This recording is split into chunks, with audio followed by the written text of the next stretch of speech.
जिस बच्चे के पिता बचपन में ही एक्सपायर हो जाते हैं तो उसने इतना बड़ा साम्राज्य कैसे बना लिया। आगे चलकर उस बच्चे के डर से पूरी दुनिया कांपने लगी थी। अपनी जिंदगी में तकरीबन 5 करोड़ लोगों की हत्या कर चुका था। तकरीबन ये बच्चा 3 करोड़ वर्ग किलोमीटर में अपना साम्राज्य बना लिया था।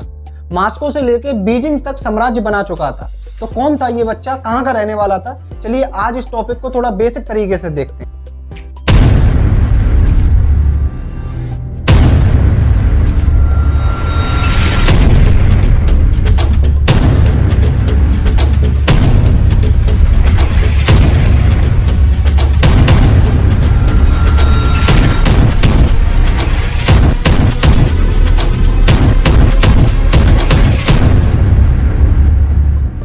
देखिए 1862 के आसपास मंगोलिया के उत्तरी भाग में ओनोन नदी के पास इस बच्चे का जन्म होता है। इस बच्चे के राइट हथेली पर पैदाइशी खून का थप्पा था, इसीलिए इस बच्चे का नाम तेमुजिन रखा गया था। तेमुजिन के पिता का नाम यसुजेई था।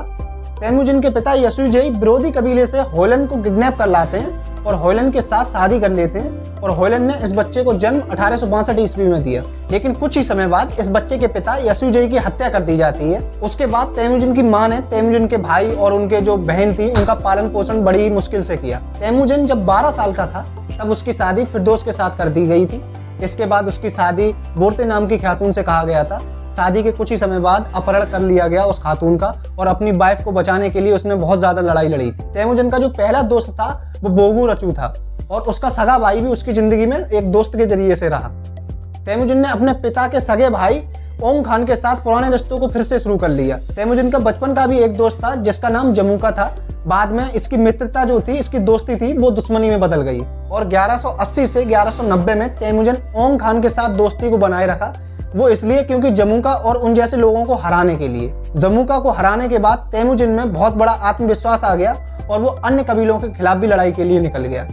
इसने उसके पिता पेकिंग नगर को भी लूट लिया था और 1218 में करा खिता की पराजय के बाद मंगोल साम्राज्य अमुद्रिया, तुरान और ख्वारंज राज्यों के बड़े हिस्से को अपने अंडर में ले लिया। 1219 से 1221 के बीच ओट्राक, बुखारा, समरकंद, बल्ख, गुरगंज सभी इलाकों को अपने अंडर में ले लिया और वहां पर अपना मंगोल साम्राज्य बना दिया। देखिए चंगेज खान का निशाना जो था वो इंडिया भी रहा। चंगेज खान ने गजनी और पेशावर पर अधिकार कर लिया था। ख्वारिज्म वंश के शासक अलाउद्दीन मोहम्मद को कैस्पियन सागर की ओर धकेल दिया, जहां पर 1220 में उसकी मौत हो गई थी। उसके बाद ख्वारिज्म वंश के शासक अलाउद्दीन मोहम्मद का बेटा जलालुद्दीन हुआ, जो मंगोलों के आक्रमण से भयभीत होकर गजनी चला गया। चंगेज खान ने उसका पीछा किया और सिंधु घाटी पर उसे हरा दिया। जलालुद्दीन सिंधु घाटी को पार करके भारत आ गया और दिल्ली के सुल्तान इल्तुतमिश से मदद के लिए तलब की, लेकिन चंगेज खान के भयानक आक्रमण से इल्तुतमिश ने साफ मना कर दिया और इस समय चंगेज खान ने सिंधु नदी को पार करके उत्तरी भारत और असम के रास्ते मंगोलिया वापस जाने का फैसला लिया। बहुत गर्मी रहने की वजह और अशुभ संकेतों की वजह से जलालुद्दीन के विरुद्ध एक छोटी सी टुकड़ी को छोड़कर वापस चला गया। इसी वजह से भारत लूटपाट और चंगेज खान के कहर से बच गया था। मंगोल मध्य एशिया और पूर्वी एशिया में रहने वाला एक जात है। देखिए मुगल शब्द मंगोलों के लिए हिंदी शब्द का उपयोग किया गया था। यह शब्द फारसी भाषा में हिंदी में आया है। फारसी में मुगल का मतलब मंगोल होता। अब इसका मतलब ये नहीं है कि भारत के मुगल जो थे वो मंगोल थे। रियल में मुगल साम्राज्य बाबर द्वारा स्थापित किया गया था, जो कि उज्बेकिस्तान का एक तुर्क शासक था। चंगेज खान ने मंगोल साम्राज्य के मध्य पूर्व और एशिया तक अपना फैला लिया था साम्राज्य और अनुमान के मुताबिक तकरीबन 4 करोड़ लोगों को मार डाला था।